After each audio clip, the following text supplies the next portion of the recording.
invite you to take a seat as we prepare to start. Thank you so much. Hello, everyone, and welcome. My name is Megan De Dios, and I serve the Boston College School of Theology and Ministry as Director of Continuing Education.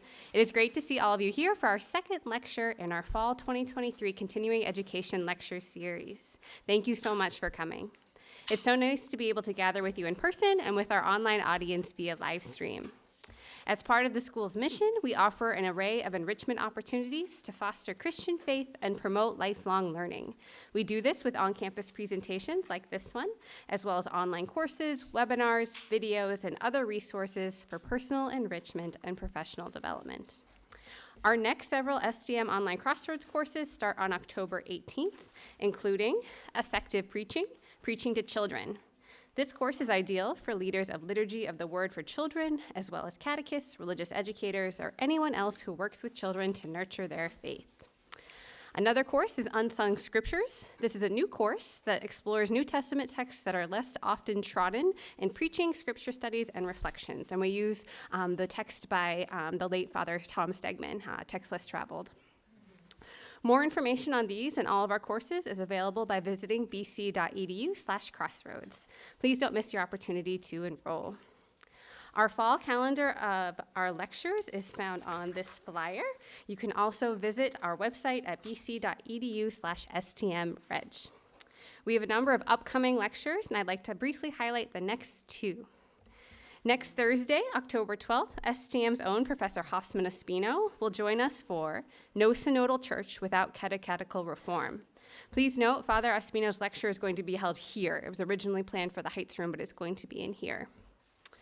On Thursday, October 19th, please join us in Gasson Hall at 5:30 p.m. as we celebrate the STM's 15th birthday and launch of the new book on formative theological education, co-edited by STM professors Colleen Griffith and Hoffman Espino. The event features 9 STM faculty authors sharing their hopes for formative theological education and the launch of the new book. Join us for a stimulating evening of community, conversation, food, and fun. Please note this is an in-person event only, so those that like to join us via live stream, it's not going to be live streamed. An advanced registration is required, so please register if you plan on coming. Thanks to Professor Moore for granting us permission to record tonight's presentation, including the Q&A and conversation portion. We're so grateful for the opportunity to extend the life of this lecture. Within about 1 month, you'll find the video posted in our Encore archive at bc.edu/encore. Bookmarks with this address are available at the entrance of the room. Speaking of bookmarks, please be sure to visit the BC bookstore table also at the entrance. The bookstore has Professor Moore's most recent book for sale, Kindred Spirits, Friendship and Resistance at the Edges of Modern Catholicism. As mentioned earlier, we are going to have opportunity for conversation and Q&A at the end of the program, and there's 2 things to keep in mind. First, before you voice your question or what you'd like to share with the audience, please wait for the microphone. It helps everyone to hear in person, and especially those that are joining us online and for the recording. Well, speaking of the recording, if you do ask a question, know that it will likely make the final recording, so please just be comfortable with what you ask because it will be a part of the video. For those of us that are joining us online, please post your question using the Q&A feature at the bottom of the screen at any time during the presentation. My colleague James will be able to share your question later this evening. We'll aim to get to as many questions as we can. Lastly, for those of us joining virtually, we're able to offer live closed captioning for this presentation. Please click on the closed captioning button at the bottom of your screen to enable or disable the feature. Many thanks to Joe and to Francesca, graduate students here at the STM, for providing closed captioning support for us today. I now invite Father Michael McCarthy, Dean of the School of Theology and Ministry, to introduce our speaker.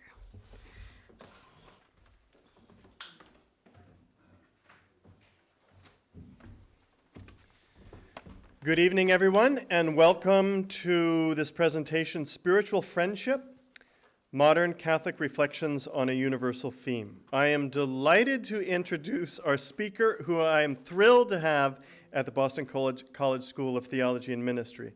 Brenna Moore is a professor of theology at Fordham University, where I had the great pleasure of working with her before I came to Boston College. In fact, we were organizing a faculty group going down to El Salvador, or to the border, when this crazy new virus came up, and we had to talk about, are we going to cancel or not? We actually canceled, so it's great to see you since that day. She received a BA from the University of Colorado and an MDiv and a THD from Harvard Divinity School. At Fordham, Professor Moore is passionate about humanities, education, and Ignatian pedagogy, and she's a great advocate for both. She is a specialist in the area of modern Christianity with a focus on Catholic intellectual and cultural history in Europe. She's particularly interested in questions concerning women, gender, and religion, mysticism and spirituality, a movement in theology known as ressourcement, and the various Catholic responses to modernity. Her recent book, Kindred Spirits, Friendship and Resistance at the Edges of Modern Catholicism, was the 2022 winner of the American Catholic Historical Association's John Gilmary Shea Prize. Congratulations on that. I had the great pleasure of reading it in the year between my time at Fordham and at Boston College, and so I was eager to get her here so she could talk about it, and I'm going to have you autograph my book after the lecture. Professor Moore also serves on the board of the Little Sisters of the Assumption Family Health Services in East Harlem, which do great work. And she's currently finishing a book project inspired by the many families, staff, and religious sisters she has come to know there, entitled Mutuality in El Barrio, Stories of Little Sisters of the Assumption Family Health Service, that's forthcoming in May 2024. In 2022, Professor Moore served as president of the American Catholic Historical Association, and she also recently served on the editorial board of Fordham University. We are honored to have such a wonderful scholar and a terrific human being joining us here today at the Boston College School of Theology and Ministry, so please join me in welcoming Professor Moore.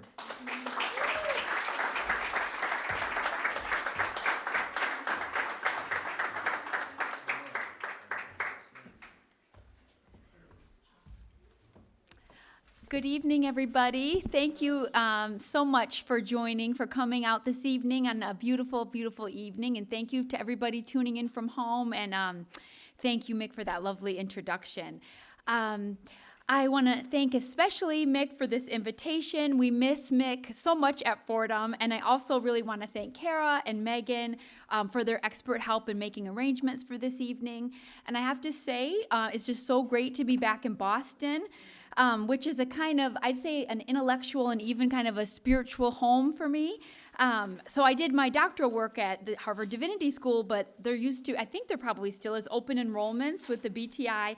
So I was blessed to take many wonderful classes here at BC and at Weston with scholars like Jim Keenan, who I understand was last week's speaker, and Catherine Mooney, and the late, great John O'Malley, and Steve Schlosser when he was here in the history department. And as a graduate student, I also met incredible people working in Dorchester, doing wonderful works of mercy and justice. And I spent a lot of time at a parish called St. Peter's Parish in Dorchester. And tonight is so meaningful that two dear friends are here from Dorchester who have a wonderful ministry there. Sister Margaret Leonard and Sister Annette. I saw Sister Annette. There's Sister Annette. Are here with us. They're members of the Little Sisters of the Assumption Congregation, and I'm so honored that they came from Dorchester. And I'll share a little bit more about them in my talk. So for many reasons, so for memories, old friends, return to my sources of inspiration, it's great to be with you all tonight. So this evening, I'm going to be talking about the tradition of spiritual friendship in modern Catholicism. And I want to just begin by saying one of the very best things to me about being a scholar of religion or theology of any kind is that it just really keeps you connected, I would say, to at least a different strain of thought than the kind of dominant one in mainstream America. And this evening, I'll suggest some ways that a particular history of Catholic spiritual friendship in the 20th century offers a kind of counter way of being in the world, and not just at the level of our personal lives, which is kind of where we imagine friendship to kind of usually land, but also in our larger societal lives, our political lives, and even in different ways, our spiritual lives too. And in the history of Christianity, which is my main field, there are fabulous studies about spiritual friendship, but they're primarily related to the medieval and the early modern period. So I'm thinking, for example, of Brian Patrick McGuire's wonderful book, Friendship and Faith, Cistercian Men, Women, and Their Stories from 1100 to 1250. I'm thinking of Alan Bray's incredible book, which I highly recommend, called The Friend, which explores the topic of spiritual friendship from the 11th century into the early 19th. Bray's book gives the most graphic image of spiritual friendship, and one image a little closer to our own time. He has a chapter about priests who had been close in life but wanted to lie together in death and share a grave, like John Henry Newman and his friend John St. Ambrose. But among historians of Christianity, there's this widespread sense that traditions of spiritual friendship, where kind of friends are seen as critical partners on the pathway to God, that kind of cooled off in the modern period. That challenges to Christianity meant that the church started to place greater value on kind of Christian service to the world, and preached universal love and charity rather than a kind of spirituality that'd be centered on exclusive little friendships, right? And so spiritual friendship as a worldview kind of faded from the scene in the 19th and 20th century. And that's kind of how historians talk about it. But the stories that I'll talk about this evening challenge this narrative and show the persistence of religiously meaningful friendships, particularly among Catholics, well into late modernity. Spiritual friendship did not disappear in the 19th and 20th century, but was explicitly revitalized again by early 20th century lay Catholics who turned to medieval and monastic texts as sources of moral and spiritual rejuvenation and inspiration. So my area of research is focused on the creative thinkers, writers who in the middle of the 20th century helped lay the foundations for all the massive shifts that would come later at the Second Vatican Council in the 1960s. I was initially trained in the area of Catholic intellectual history in Europe with a focus on the people who lived through the Holocaust and reckoned more honestly with what happened and helped set the stage for a more humane and relevant faith that was to come in the 1960s. So the first person I really studied, like way a long time ago, 15, 20 years ago, was a woman named Raïssa Maritain, who was the wife of the famous Catholic philosopher Jacques Maritain from France. They were both involved in the resistance to anti-Semitism and fascism. They were prolific writers. She was a poet and a scholar of mysticism. He was a philosopher involved in the drafting of the UN's Declaration of Human Rights. But it was in researching the Maritains that I came to understand that friendship was the center of gravity of their entire lives. And here are some images of Raïssa's study at the archives, the Maritain archives in France. They've recreated her study. And this is a picture of kind of her devotional room, and it's pictures, you can't quite see these people, but it's pictures of saints, of church fathers, of holy figures, kind of intermingled with her actual real friends in life. So it's kind of a mixed wall of kind of spiritual friendship. And she entitled her memoir, Les Grandes Amitiés, Great Friendships, as a way to retell the story of her life. And in looking at the correspondence, the unpublished letters that the Maritains carried on with their friends, it's a massive, massive archive of friendship letters. And these letters very often contained little objects, little holy objects, like that's a little medal, little cards, pictures, sacred objects tucked into things. And in the correspondence between friends in the Maritain circle, the word for friendship, amitié, was often capitalized with a capital A, as if friendship, was kind of raised up to the heights of the sacred, along with words like love and God. And even the word for friendship in French, amitié, or Spanish, amistad, with their closeness to the words soul and love, alma, amor, give us kind of glimpses into the beginnings of this worldview. And I would say the material objects that were shared to friends, by friends, about friends, funeral cards, photos, other objects created a tactile material atmosphere for religiously meaningful relationships. And this is just like the bits of kind of holy cloth, tooth, bone that Christians have always gathered from people deemed holy. Sacred objects of friends were understood to kind of access and circulate grace in some way. But over the course of many more years of research, I came to understand that the Maritans were really just a portal into a vast international network between the 1930s and 60s, where spiritual friendship was central. I came to learn about many other Catholic men and women. Some had connections to the Maritans, but many had roots and lives all over the world at places as distant as Cairo, Egypt, Harlem, New York, Chile, Uruguay, Jamaica. It included people like, some of these faces I'm sure aren't familiar to some of you, but maybe some of these names might be. It includes people like the Islamicist, the scholar of Islam, Louis Massignon, the near-Catholic Simone Weil, maybe she might be the most familiar face to some people, the Jamaican-born poet of the Harlem Renaissance and convert to Catholicism, Claude McKay, along with his community of Black Catholic writers and activists, including Paulette Nardal from Martinique and Ellen Terry from the United States. The Chilean poet and Nobel laureate Gabriela Mistral was in this network too. And I learned of many more people that I had never even heard of, like an Egyptian activist and philanthropist, Mary Cahill, and a French scholar of Cistercian monasticism, Marie Magdalene Davy, and she was active in the underground resistance to fascism. And I learned that it wasn't exactly this was like a huge friend group, right? It wasn't that they were just a group of friends, but that spiritual friendship was a shared worldview, and it was a practice central to a global intellectual community. And attending to the centrality of spiritual friendship in this network approximates the inner life of an incredibly creative period in the history of Catholicism. Religiously meaningful friendships took place not only face-to-face, but also with the remembered dead, those held in non-ordinary realms of consciousness, memory, imagination. To explain the sensibilities these men and women felt among friends, they often reached for images of fire. So holy friends burn, light, kindle other souls with their inner flame. So born in countries all over the world, these men and women shared a global religious sensorium. Yet, I would want to say, just briefly, this is like a little bracket that's kind of long, to say this is kind of global Catholicism is too passive of a starting point. Colonial Catholicism is more useful. And though kind of the colonial Catholic empire, historically preceded their lifetimes by centuries, the imperial endeavors of French Catholicism is the first but not the only historical thread that ties this community together.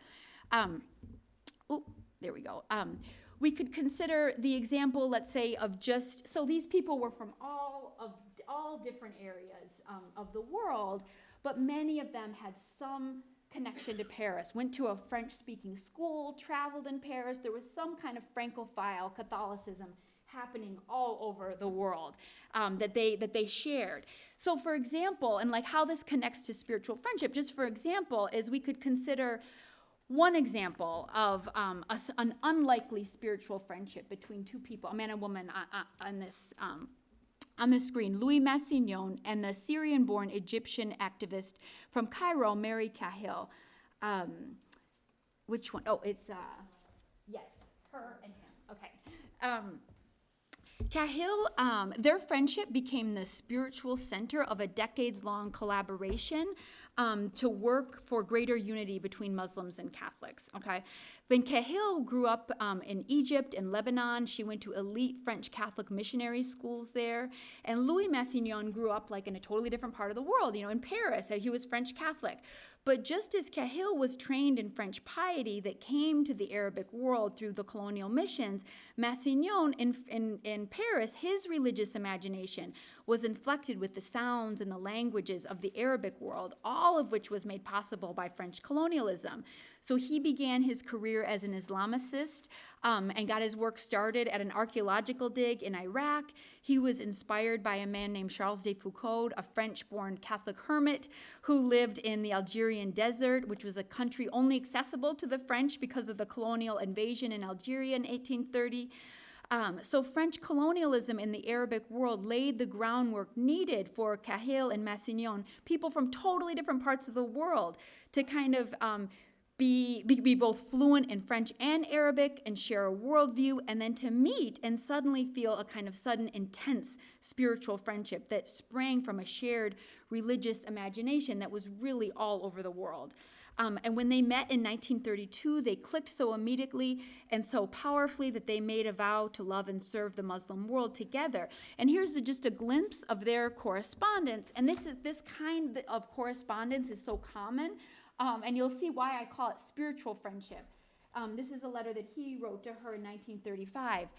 From time to time, when I find something that astonishes me, that expands and fetters me, I think it is our angels who are communicating. In our friendship, I feel grace I had never known in such a direct way, constituted by the spiritual presence of a soul friend who understands and who shares. It's a great fire of love between friends. And so these kinds of letters are really everywhere. So my first point here is that, this kind of intensity that was all around the globe was kind of made possible by this colonial background.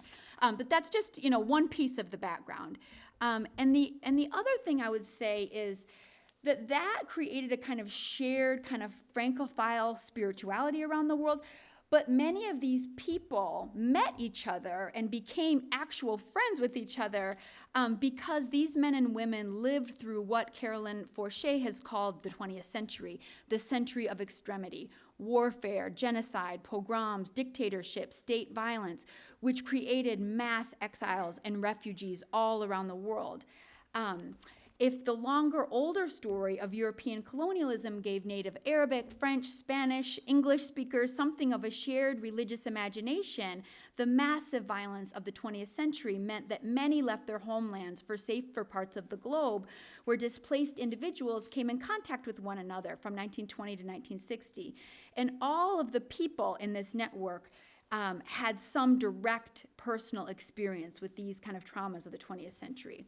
And furthermore, as exiles, refugees, and activists, they also became deeply familiar with anti-war, anti-imperialist movements from around the world. And France in particular, especially Paris, initially had an outsized role in welcoming exiles in the interwar period and bringing all kinds of different people together in one city. Okay, I've got this map here. By the 1920s, France received more immigrants than any other country in the industrialized world. In 1930, 3 million foreigners resided in France in interwar Paris. And as Langston Hughes put it, it was packed with the seeking wandering ones from all over the world. So Raissa Maritain had immigrated to France from Russia, fleeing the Jewish pogroms in 1901. Paris also included war refugees from Spain, fleeing Franco's war in 1936. And by the mid-1920s, more than 15,000 people from Latin America were living there. Muslims from the Arabic world in North Africa began establishing themselves in Paris in this period. The first mosque was built in 1926. And likewise from the United States, Black writers and artists fled Jim Crow America for the relatively more open atmosphere of Paris. And we might include here Claude McKay. This is a picture of Claude McKay, who connected with the famous Nardal sisters from Martinique, Jane and Paulette, who came from a family of genteel, devout, French-speaking Catholics from the French Caribbean, but they studied in Paris. These women held a salon that Claude McKay went to, and they called the salon the Circle of Friends, a friendship circle. And indeed, despite the range of experiences of like exile and getting to Paris and all the things that happened to them, but it was above all friendship that offered a form of belonging beyond kind of the national and the familial. In the context of massive exile, migration, Friendships anchored their world and kept alive a sense of the transcendence in a very dark period of global history.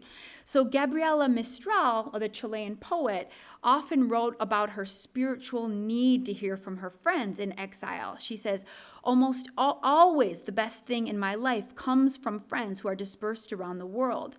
Or Claude McKay said, friendships is one of the special reasons of living for me. The poet from Uruguay, Esther de Gacere, described Raíssa Maritain. To know her life, she said, you have to understand her almost religious feeling for friendship. Friendship didn't teach one another about God or faith, but it was the experience of friendship that enacted God and faith, cultivated, sustained it when it was very hard. And also the language of friendship was the central metaphor for Catholic activist organizations of this period in the years before Vatican II. So you can just see a list here of the language of friendship is in so many of these organizations. Some part of the underground resistance, helping Jews safely get out of Europe, other worker rights organizations, some intellectual communities, the Amigos de Leon Bloy. It was a society in Uruguay dedicated to the study of the novelist Leon Bloy. So they were political and intellectual communities dedicated to the language of friendship. And this is an image of a community that was started in Harlem in 1938 called the Friendship House, dedicated to interracial solidarity. But of course, I want to say too that in the mid-20th century, Catholics certainly weren't the only ones drawing from the language and practice of friendship to sort of engage the political world or even the world of spirituality. In 1947, an American Quaker started something called friendship trains that traveled from California to New York, collecting food donations to send to Europe as they were recovering from the war. The Protestant churches in this time also created something called the World Alliance for International Friendship to promote peace that had offices in 40 countries. And also, many of you might know that some of the most truly beautiful writing on friendship in the West are Jewish writers. I'm thinking of Jacques Derrida, has written beautifully on friendship, Hannah Arendt, and they've written beautifully on the deeper meanings of friendship. And of course, in Buddhism, the Pali word Kalyana Mitta means spiritual friend, the person who provides one with support and encouragement along the contemplative path. So certainly Catholics have no monopoly on investing friendship with larger spiritual meanings. Friendship is something universal, I think, like walking, eating, child rearing, capable of being imbued with all kinds of different meanings. But what's central, I think, what became interesting in my research is sort of looking at what is particularly Catholic about what these people are doing, attuned to its distinctiveness and seeing like what we can learn about that. So one distinctive feature I'd like to point to is that all these lay Catholics I'm describing, though they lived in the world, they lived just regular lay people in the world, they drew from a decidedly pre-modern monastic sensibility. Many of them were oblates of religious orders. Mistral and Massignon were lay members of the Franciscan Third Order. The Maritains were Benedictine oblates. This was also the time of Catholic ressourcement, the return to sources, where Catholic theologians were very interested in kind of finding Christian, medieval, and patristic writings of spirituality as a kind of galvanizing force of transformation and kind of spiritual renewal. Many men and women found inspiration in the 12th century Cistercian text, Spiritual Friendship by Alred of Ribot. Christian writers such as Francis de Sales and Jean de Chantal revitalized and popularized notions of medieval holy friendship in the 17th century. These were also, sources of inspiration for these people. And these, pre-modern and monastic reflections on friendship were appealing not just for kind of the theology of friendship, but that these were communities of monks and nuns that lived their lives by modes of affiliation outside the nuclear family. And these 20th century people, they too wanted to kind of go beyond the domestic sphere to consider the spiritual spiritual rewards that might be kind of found from a life outside the domestic sphere. And medieval and monastic inspiration for spiritual friendship surfaces in many different ways. So just consider one example. This is a picture of a woman named Marie Magdalene Davy. She was a scholar of Cistercian mysticism from Paris, and I spent a lot of time in her archives. She played a major role in the underground resistance, helping Jews safely get out of Europe. Friendship was critical for Davy, especially as she understood friendship from the Cistercian monks that were her life's work. She never married or had children, but she wrote, "When it comes to blood, I choose friends." Yet weirdly, most of the pictures, she's alone, like smoking. I think she's smoking in that picture, or with books. And then she also wrote about friendship. She wrote about friendship, but she also wrote a ton about solitude. She said, "Solitude is my teacher, my true spiritual master. I married solitude as others take a companion." And when she describes friendships, it's in terms of a kind of inner bond that she felt with the medieval mystics and monks that she wrote about as a scholar, or an interior sense of companionship that she sensed from friends who had passed away. It was more like what Peter Brown describes as the early Christian devotion to saints as invisible friendship. She explained in a 1940 book, a book that she published in 1940 on Bernard of Clairvaux. She said, "With passion, I discovered mystical theologians who became my friends, so close to me. They were part of my daily life. They lived with me." So if there's any students here, maybe just if you've ever done a long research paper on one person, it is like they kind of live with you in a weird way. I mean, that's kind of what she meant by spiritual friends, and that's really different from the Maritans. But in thinking this way about inner friendship, Davy was influenced by monastic ways of reading scripture, where reading is a process whereby the reader ideally undergoes kind of affective transformation, inhabiting and being inhabited by the words of the author that you're reading. So in reading, you're not just reading about something, but you're bonding with someone, the author of the words, or God, or both. Another way that inner or invisible friendship was part of Davy's life can be seen in the post-war period. She started an international summer program focused on peace, and she named it in honor of her late friend who had died during the war, Simone Weil, probably one of the most well-known people in this world, and she called it Maison Simone Weil. For Davy, spiritual friendship took place in the realm of the remembered dead, the far away, the ancient, and those bonds were most deeply felt in moments of contemplative solitude. She placed a great value on both solitude and friendship, the dialectical relationship between connection and loneliness, that both are crucial on the pathway for God. And a lot of this, comes from the monastic literature she was immersed in. The emphasis on invisible friendship that's felt powerfully in solitude stands, I think, in stark contrast to the way we kind of tend to today think about the word friend. So I don't know if any of you know the contemporary writer Maria Popsova. She has a wonderful online magazine called The Marginalian that some of you might know. She's written about the commodification of the word friend in our culture. That today we might think of friends as like peers who we have a professional connection with, or someone we might have shared interests or have fun together. And there's nothing wrong with that, of course, but there's something like really different, very different going on here. I would say one of the big differences, in addition to this kind of like invisible friendship, spiritual friendship, was that I discovered in the correspondence how important it was for each person in the kind of friendship trio or pair were willing to share significant vulnerabilities, disappointments, anguish. And in this moment in history, there was plenty of that. Friendship was the sharing of intimate knowledge of the most really vulnerable, anguished, hidden parts of oneself to a friend. In the correspondence I came across, in letters, eulogies, journal writings, I saw kind of friends present themselves to their friends not as kind of the fun, happy self, the perfected self, the good mood self at all, but really revealed something very vulnerable, very imperfect, trusting that sharing that vulnerability was kind of the grounds of the bond itself. So let me just show you an example. Consider, for instance, a condolence letter that I read between Jacques Maritain and his friend, the community organizer Saul Alinsky, might be a familiar name to some of you.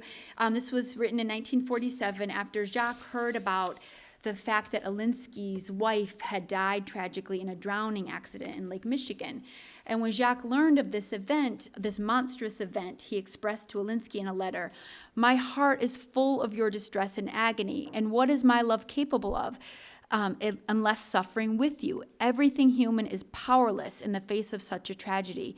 There is no help on earth. You cannot be consoled. Every fiber of happiness in your body has been struck by lightning." I see, and he went on, and I see here a sharing of, distress, agony with a friend who affirms it, holds it. Jacques fills his own heart with it, doesn't tell him to move on or look on the bright side, or doesn't slink away because what his friend is feeling is too sad or too scary. But it's a friend who sits with your pain and shares it because now there's two of you. You're not alone. And for Alinsky, this letter became very much a sacred object. He was not a religious person. He was raised in a secular Jewish family.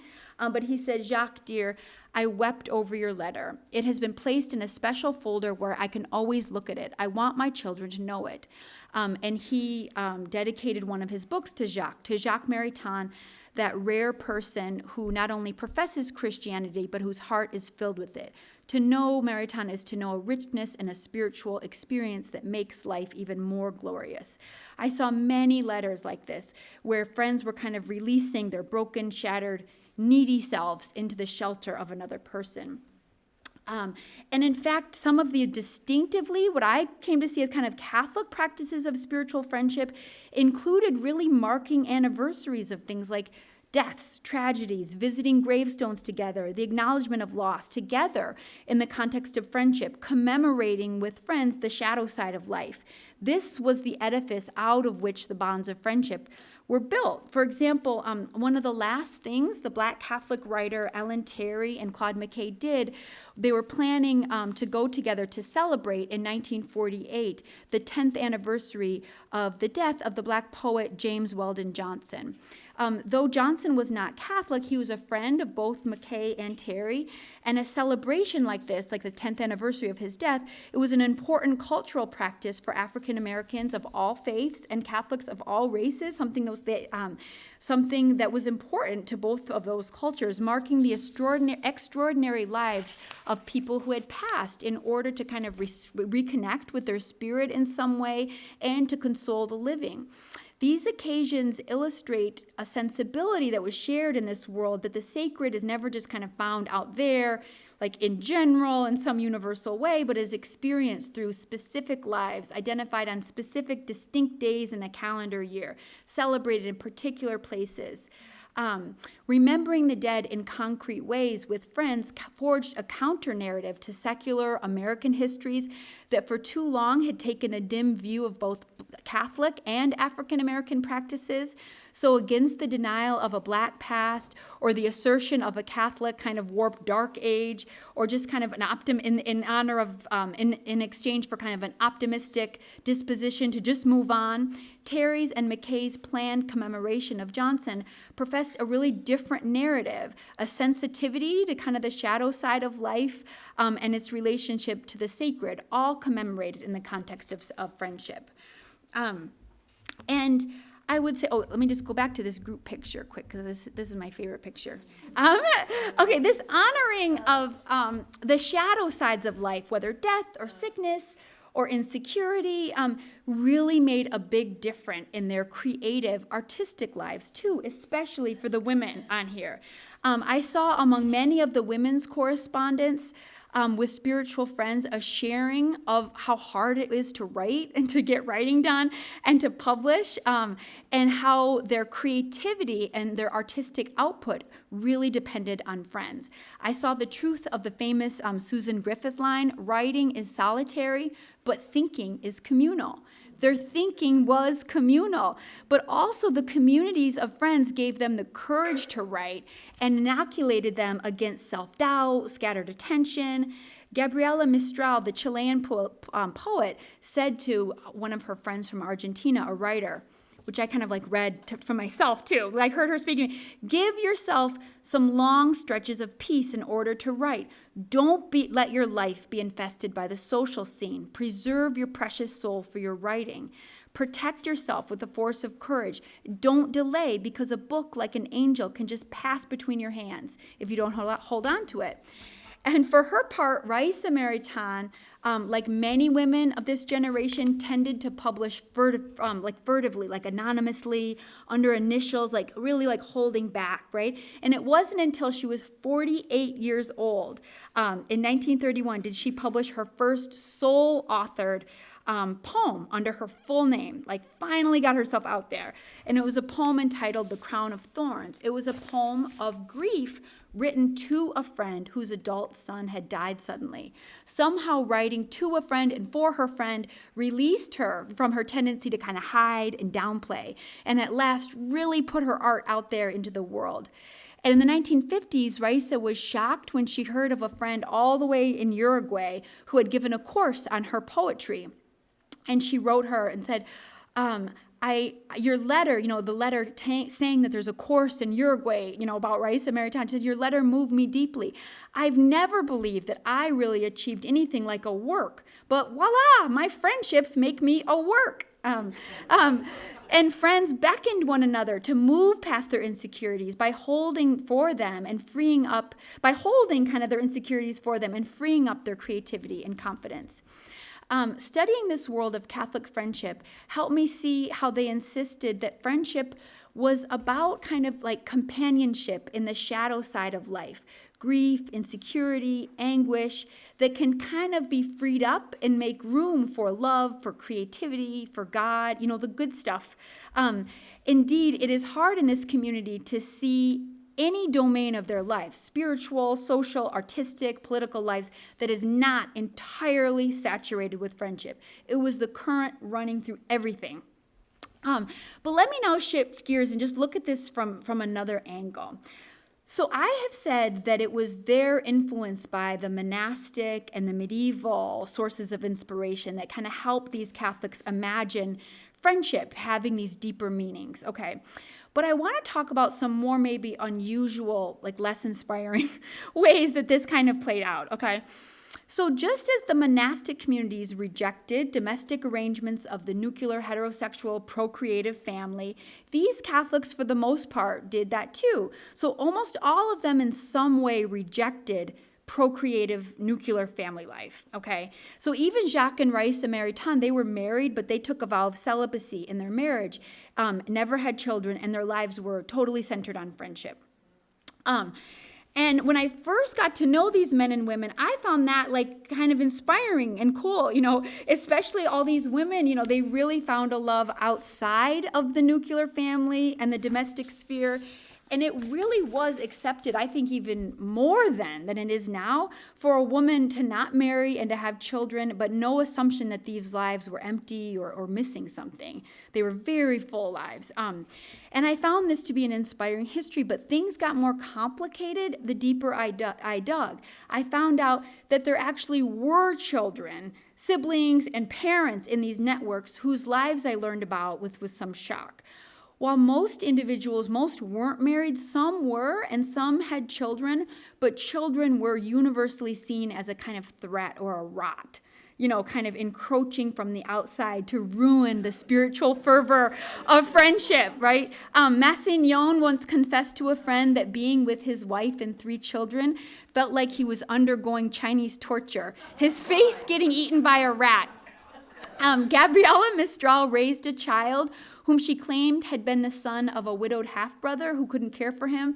And with her exile and moves all around the world, Chile, Paris, New York, California, her adopted child was isolated, depressed, and lonely and died by suicide as a teenager. Claude McKay had a daughter, but never met her in person. Kate Hennessy, Dorothy Day's granddaughter, Dorothy's kind of connected to this world. Her granddaughter wrote an unforgettable memoir, Dorothy Day, The World Will Be Saved by Beauty, which provides a truly heartbreaking glimpse at what it would have been like to have been a child in a family where the most ardent love is directed towards friends. And so for these Catholics, people for whom, medieval saints and mystics were energizing sources of vitality, this may have been a perfectly normal way to pursue a life of holiness. As kind of horrifying as it sounds to us today, they drew from scriptures like Matthew and Mark's Jesus, who demanded a readiness to forsake marriage and family.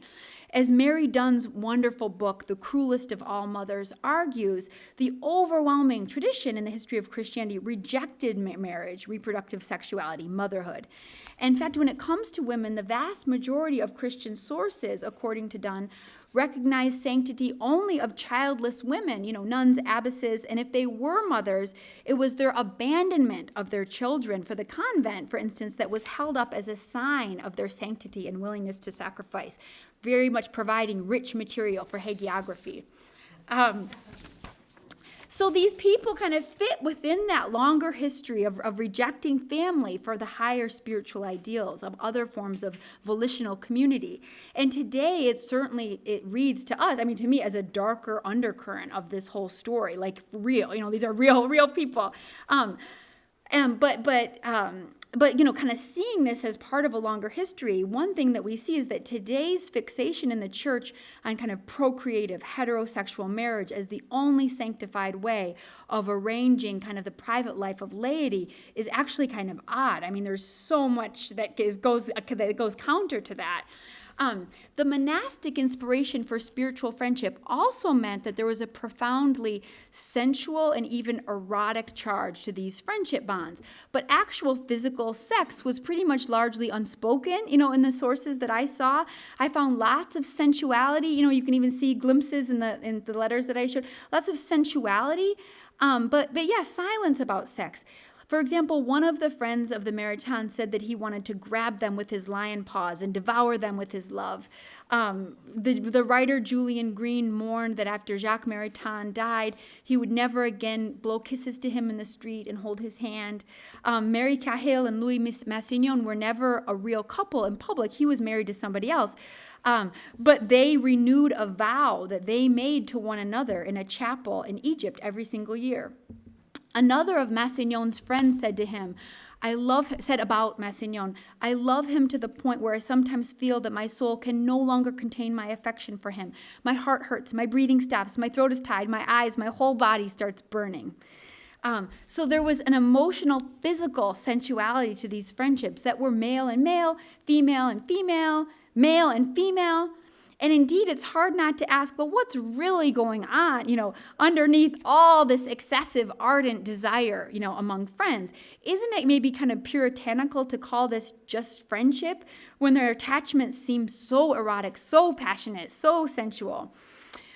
On the one hand, the general silence about actual physical sexuality, on the one hand, and intense friendships on the other, are part of a long Catholic history, and it can't entirely be disentangled from, the general Catholic silence around sex, which we know is connected with, shame, taboos, secrets, all those things we need to undo.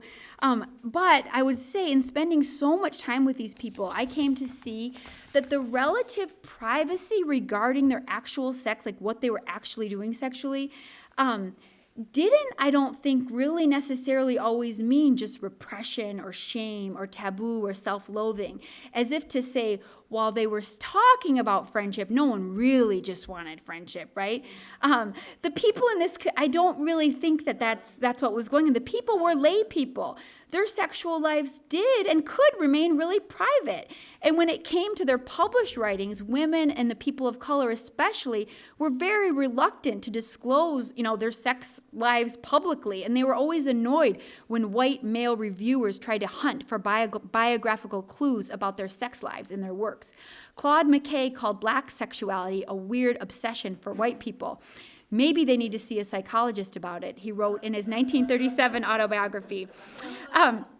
It's also clear that in this network of spiritual friends, erotic desire flowed in homosexual and heterosexual directions between pairs, trios, communities that included the living, the dead, medieval people, people of all genders. And so reducing the world of desire to the familiar kind of trope of just repression of sex flattens, I think, some of this. Alan Bray's book, The Friend, is so beautiful, and it's argued that the inability, that our, like a contemporary inability to conceive of adult intimacy in other than sexual terms really speaks to the poverty of the contemporary imagination. That's not to say that friendship and intimacy, that this excludes the erotic, but the enforcements of our binaries, gay or straight, repressed or fulfilled, having sex, but it just can't contain kind of the erotics of their world. The sensual energy of this community was so much bigger than I would have expected, but there was a kind of elusive mystery to the sexual lives of these people. They kind of like overflow. They can't quite be contained by that.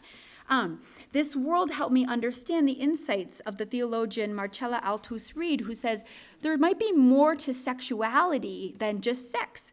And although in our culture the platonic is often pitted against the romantic, these friendships point to something much more capacious, complicated, transcendent. And so now that I've shown you, some of the details of this world and offered you kind of a few ways that I interpret it, I want to kind of zoom back, like step back a bit and make some connections to our own time, okay? So I'd say that, one thing this makes me think of is that Catholics have always been considered more communal-minded as opposed to kind of Protestant individualism, right? Catholics are seen to have church or institutions or commitments to kind of social teaching or the common good. That's like a, kind of a stereotype. But I found in this Catholic communal sensibility something more intimate and interpersonal than just like the common good or social teaching or church. Spiritual friendship was a place decidedly not individualist, but it was also very different from just kind of belonging to church or having a commitment to the common good. But spiritual friendship sees belonging and connection as the most basic starting point of a worthwhile life. And it also helps open up our imaginations for another kind of Catholic love besides the heterosexual and purely procreative contained in the nuclear family, even as we admit kind of the way that had kind of a dark side too. These alternative models of Catholic intimacy, even kinship, though, this world seems hard to imagine today. It really kind of feels like a totally other world. So I can't resist just making one connection to something else in our own time, and hopefully in our conversation, so I'm just starting to wrap it up. We'll have time to talk about others. So what I've shared so far, this all comes from my recent book, Kindred Spirits, but I'm working, I'm working on another book that's going to be out in the spring called Mutuality in El Barrio about the Little Sisters of the Assumption. We have 2 little members of the congregation here with us, and maybe some other online. And what I want to make a connection between this and the ministries of the Little Sisters of the Assumption. And I don't think it's quite a stretch, but I'd love to hear other kind of contemporary connections that you might be making or thinking of. So I'm involved with one of the community organizations that they founded in East Harlem. They also have a wonderful ministry called Project Hope right here in Dorchester. But Sister Margaret, who's sitting right there in the back, and Sister Annette is right here. Sister Margaret founded and served as the executive director of the East Harlem organization beginning in 1967, so a long time ago. She established its orientation, its values, its spirituality, and it's still going on today. Under Sister Margaret's leadership, the term mutuality emerged as the guiding ideal and the principle of the work of the Little Sisters of the Assumption in East Harlem and Boston. And it was the singular term that defined the organization's self-understanding. And mutuality isn't, exactly the language or the same word as spiritual friendship, but what it is another model of deeply committed belonging that's beyond the biological family that I think Catholics are particularly good at envisioning, and more than that, embodying and making real. But the Little Sisters' vision of mutuality works with biological families. It's definitely not anti-family. Family is central to the work that they do. It's not a replacement of family like my world. But at the same time, they also extend the notion of family to something very, very capacious and creative. So let me just explain. So in 1972, so we're talking, this is like 50 years ago, right? Yeah. And Sister Margaret's here with us, yeah. Sister Margaret published an article called Mutuality as a Catalytic Power for Growth. As a catalytic power for growth. Mutuality starts by recognizing that human relationships are central to every single aspect of society. And one of the most essential ways to move justice forward is to first cultivate belonging and combat isolation and alienation that so many low-income people experience in the city. So they created a program in the late 1970s that fits, to my mind, something like spiritual friendship. The Little Sisters hired local retired Puerto Rican grandmothers in East Harlem who could serve as community health workers to help overwhelmed young mothers in the neighborhood. This is a picture of them right here. At the time, most of the young mothers who came to the agency in East Harlem for help were newly arrived immigrants from Puerto Rico, later Mexico. They're still there. This is all still going on. And these women were isolated, dealing with poverty, language barriers, with little, they were in New York City with little family support. So the Little Sisters hired these, abuelas and matched them with a young isolated mother in order to kind of recreate extended family patterns. And the grandmother, the abuela, would help the young mother, give them confidence with cooking, breastfeeding, connect them to neighborhood resources, and were someone with whom these young mothers could share their vulnerabilities, their fears, insecurities, so central to spiritual friendship. And mutuality meant that this was something very good for the abuelas, the grandmothers, and the isolated mothers. As one 62-year-old grandmother put it in 1985 when the program was profiled in the New York Times, "This keeps us active after the children are gone. It's better for us than staying home and rotting in our rockers." It was an embodiment of mutuality. It wasn't anti-family. It depended on families, but it was also very creative, very bold in how it helps us think about, well, who can count? What counts as family? What can intimacy look like in our culture?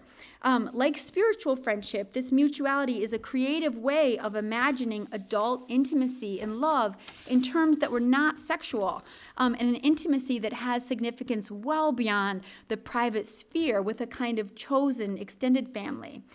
Mutuality and spiritual friendship share an assumption about how central connection is as a first step for doing anything good in the world.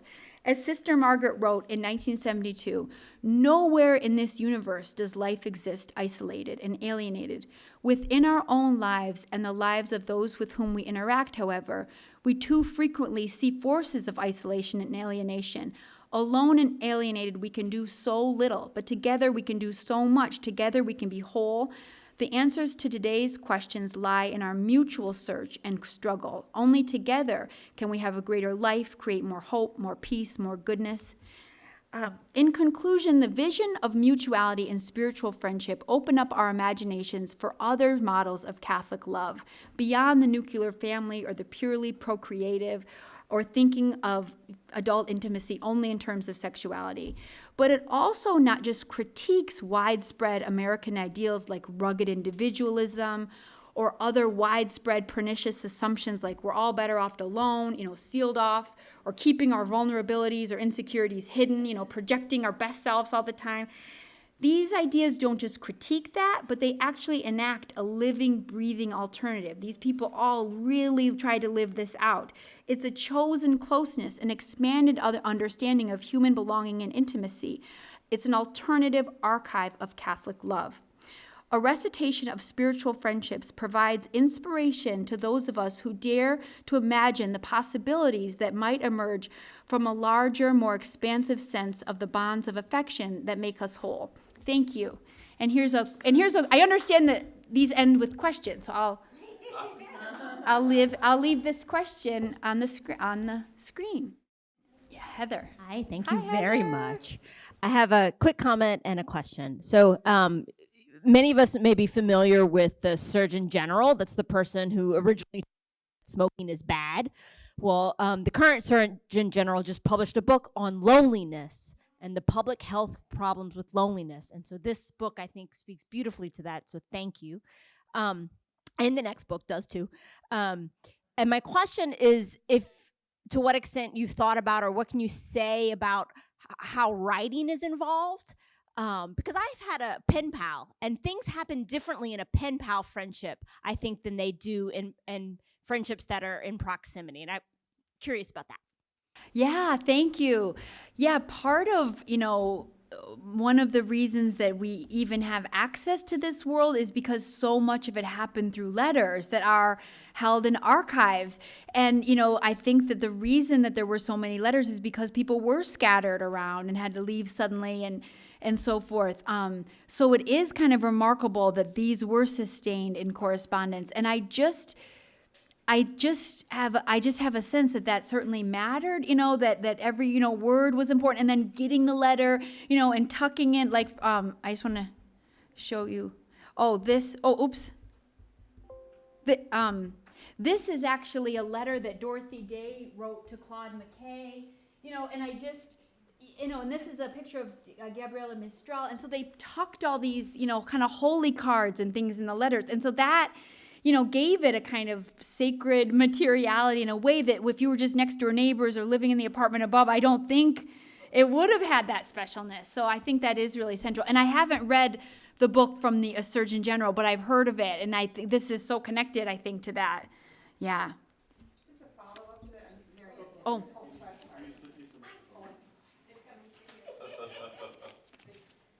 Just a follow-up to that, I'm in a group that just finished reading Robert Ellsberg's Dearest Sister Wendy. I don't know if you know that, which is. I haven't read it, but I know Robert. It's fabulous in terms of unlikely friendships that were conducted over email correspondence, where she's the Sister Wendy, the art critic, who's the contemplative, sitting in a caravan outside the Carmelite monastery somewhere in Wales or wherever, and so this thing about this, Heather's question about pen pal, I mean, they were able to achieve a wonderful level of intimacy. When Ellsberg, who's in second marriage, talking about that and his children, and she's the contemplative, having left an active religious order to do all that. And I mean, it's a beautiful, beautiful book. I really liked it a lot. And it became kind of you entered into this relationship from your own personal spirituality, basically. So I just wondered if you had read that, or thank you. Robert is Orbis published it. Yes, he's a friend, and I knew, was in communication with him when he was writing that, and I still haven't read it. But thank you for reminding me. I need to read that book. But I would say that is such a perfect example. And I would imagine, this world got almost overwhelming, like so many people, it kept proliferating. But that could almost be a chapter in this book. I mean, because he is very influenced by these people, Robert. And, I don't know so much about Sister Wendy, but I can imagine that his spirituality is kind of this trained in the arts of kind of relational intimacy and so forth that was so important to these Catholics. So thank you. But I absolutely think that book kind of comes right out of this world, I would think. So I need to read that. But every day they corresponded. Wow. I mean, almost every day, which was another thing. But that's what you could do with email. Yeah. And anyway. Yeah. And that's one of the things, like, that takes time from his day, every day. And these people too, all of this takes time, but it was a pretty big commitment. Well, and Sister Wendy has a secretary. Oh, okay. Thank you. I just want to share something that I think this audience might find interesting. I have a high school friend who has always lived outside of this region, and we only communicate by email. Not email, by letter. No email, no texts, and barely any phone calls or in person. Wow. And then she saves those notes and letters. And at a particular moment in time, she sends it back. Wow. And so it's an amazing reflection on where you were 5 years ago, 7 years ago, 2 years ago. Wow. So I think that's just That's sort of a amazing, really yes. interesting thing. It also allows people to share their shadow side when they know somebody isn't right in their orbit. That's a really good It's point. like a protective distance where you can feel safe and that it won't come back at you right in your immediate world. That is a really good point. I hadn't really thought of that, but you're Well- right. You can share something in a letter that you might feel shy to share Right. face to face. Right. And if the person is at a distance. Yes. And then I would recommend or suggest or wonder if you're curious about studying women in particular today who have chosen a life outside the nuclear family, but are not necessarily connected to a religious community. So where is their friendship? Where is their isolation? What is the balance between those things? Right. And, sort of how are they making their way? How are they similar? How are they different? I think it'd be pretty interesting today where you have a lot of freedom. Right. And yet it is still considered to be such a rare and unusual choice. Yeah, I think that's a good point. And I that would be interesting to talk about. And I think just from the little, that I know and just friends and people in my own life, it really, and I said this briefly, but it's so true. It really was easier then, I think, to not be married and have children and to assume that life was totally full. And of course that could be a full life. But I do think that the perception is that that's somehow not a full life. And I know that the people, my, adult women friends who don't have children, really want to kind of push back on that. And that's such a shallow way of understanding what adult happiness can look like and so forth. So, but I haven't studied that. Yeah. Yes, I do. Thank you. Thank you so much. Thank you very much for your talk. This has really been enjoyable. One of the things that really caught my attention was your line about that of friendships being a place where the broken, shattered, and needy self can put itself in the care of another that's trustworthy. You didn't say trustworthy, but I'm assuming that that was central to it.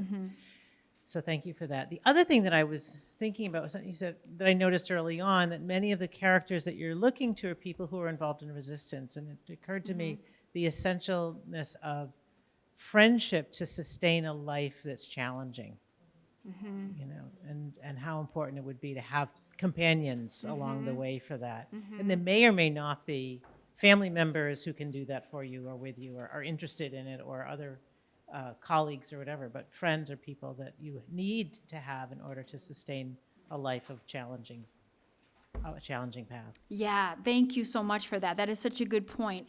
Absolutely, that's, and I think that was in part, why we saw so many of those activist organizations explicitly have the language of friendship. And it did seem like, the context of friendship provided some kind of positive energy, some fuel that could kind of keep you going and, keep you courageous. And even, that would be even true with someone like Devi, who was more this loner person who had this spiritual friendship with her monks. But she has some beautiful lines about, hiding during the resistance, being, in threat of being under arrest, hiding in a bakery, for example, and just repeating words of Meister Eckhart, and kind of just trying to kind of keep his words in her mind's eye, just to kind of keep calm. And that's the kind of an unusual way friendship would function in terms of fostering courage in the resistance. But certainly these, small communities of love and care were really central for motivating and for maintaining a life that was so risky and difficult. So thank you. That's such a good point. Thank you so much. Beautiful presentation and very inspiring. I was just curious when you talked about Dorothy Day and friendship that you didn't mention Peter Maurin. And I just wondered, maybe it was just some kind of a collaborative effort together to found the Catholic Worker, or were they deep friends? I think that they could be a chapter in this, and I just decided not to do as much with the U.S. Catholic, because in the English-speaking world, they're more well-known, I would say.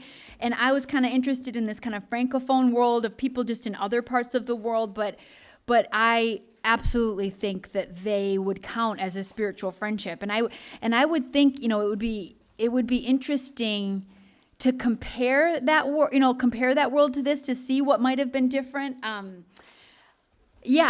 of the things that I know is similar is a lot of these friendships people spoke about their friends in ways that might be familiar to us of like kind of Catholic devotional ways of speaking about saints as like holy fools, that these people talked about their friends and kind of emphasized their strangeness or their, distance from kind of mainstream norms and their wackiness, they're kind of fools for Christ.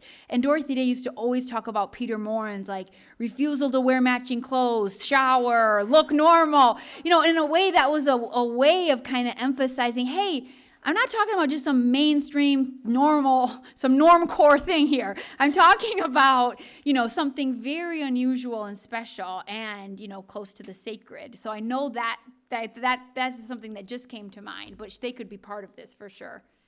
Thank you.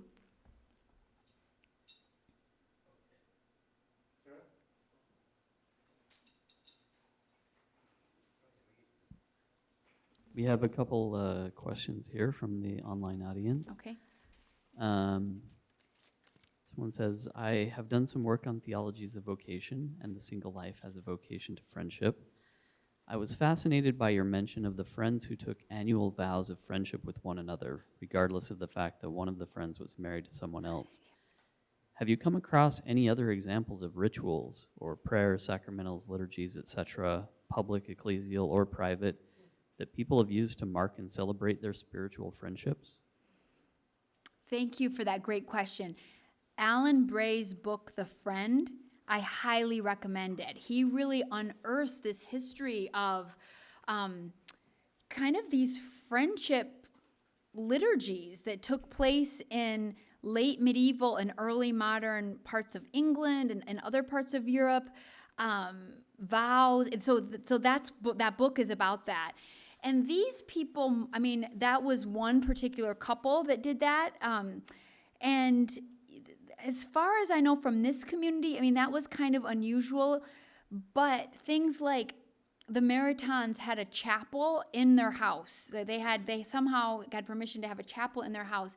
And they would have, mass with their friends and, special masses celebrating important anniversaries to their friends. And so they kind of, their friendship network was like the matrix out of which like their sacramental life pretty much happened.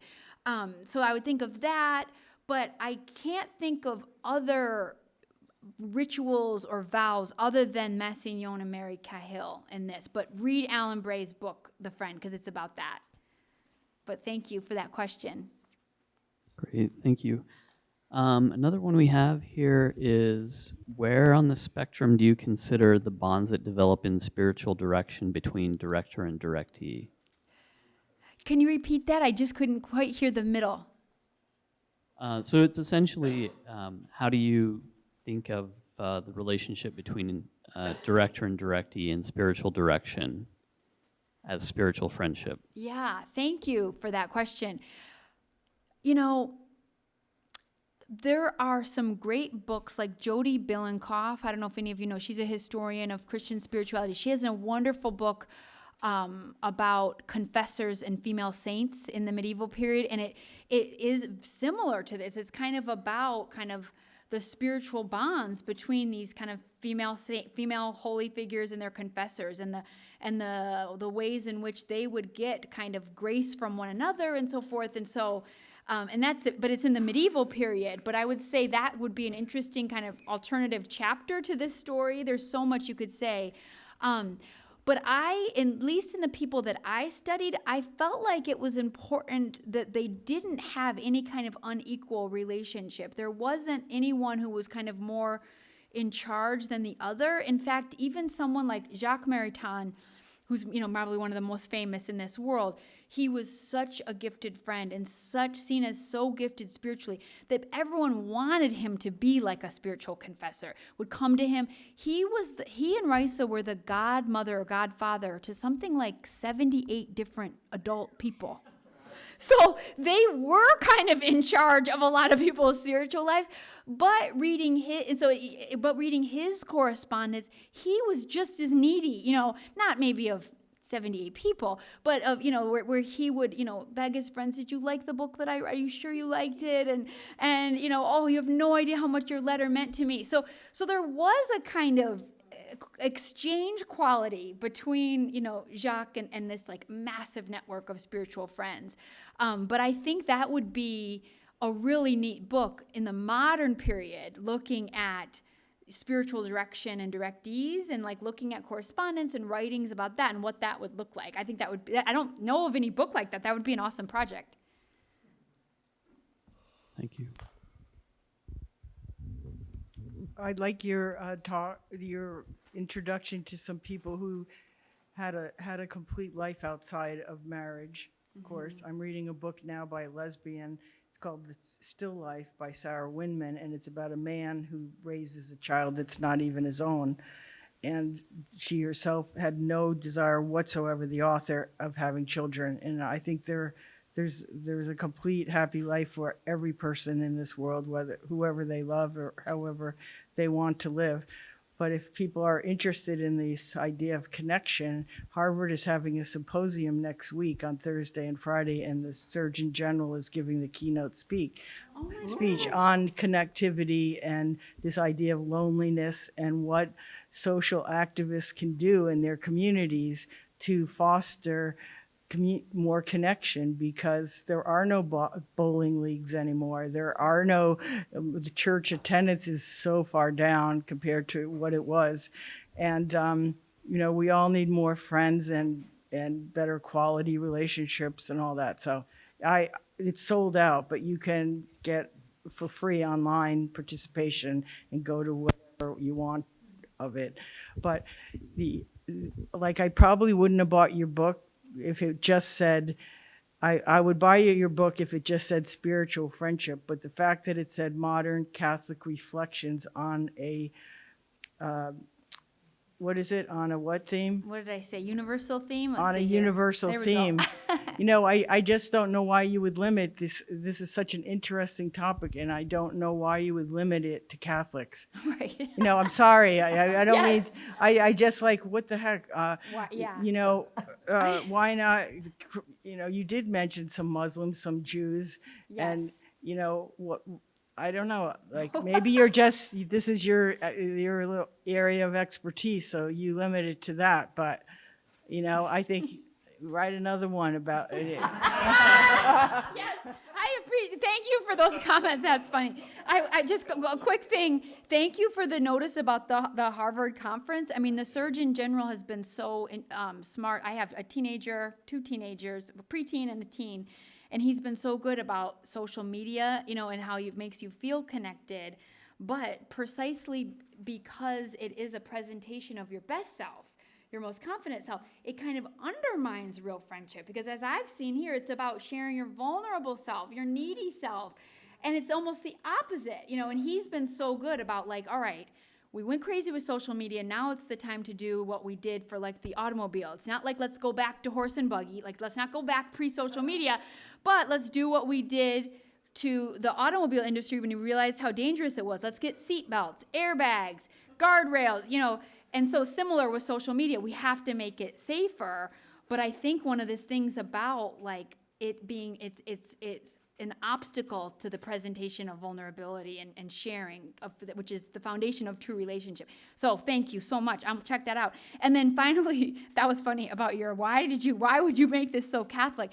And the thing is, I totally agree. I mean, the thing is, in the discipline of theology and religion, you get so narrow. You have these are like languages, the training, the doctoral dissertation. But I completely agree. In my classroom, I teach on the topic of friendship, and there's wonderful things in the Buddhist tradition, and even something like Martin Buber's I Thou. There's so many things. But this is just my little drop in the bucket. Yes, and that's what's so great about friendship. It's totally a universal theme, and this is just like, hey, this little wacky community did it this way, But I know there's so many other ways, and they're all there's a lot of different things, There's lots of variations on that theme, and I think that's what's interesting is when you kind of look at differences. Like in the Protestant research on friendships, it's a lot of friendships spiritual friendships, but intermixed with like nieces and cousins and family. It's not that anti-family, that you get here.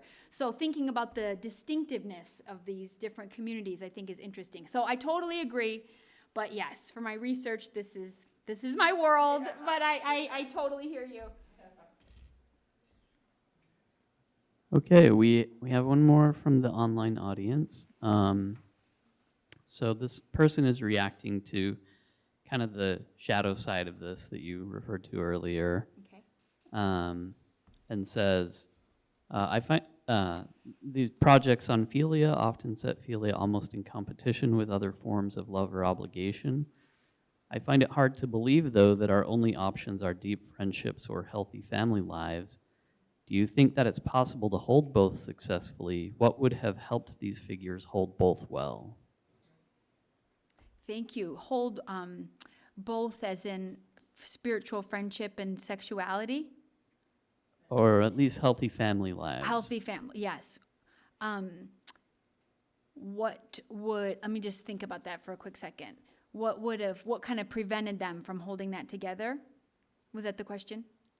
Yeah, and more like what would make it possible to hold both successfully? Right. Okay, I think that's a great question.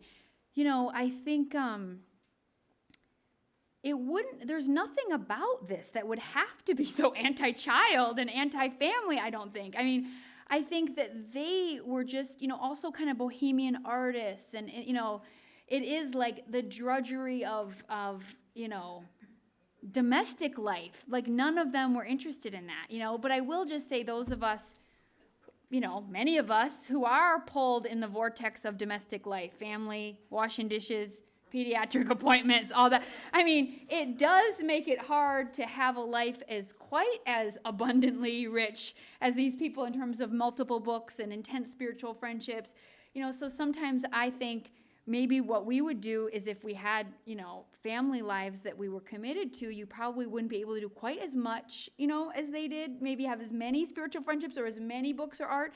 But also I wonder too if there's like a season of life, that, I know that one of the reasons I even wrote this book is when I started teaching at Fordham, I taught on modern Catholicism, and they thought it was so boring. And then I would explain about friendship, and I was like, yeah, but this friendship world is really interesting. And they were interested in that because for the college students, friendship is the most important thing in their life, but they never had any way of thinking about it beyond just, a release from family and school and so forth.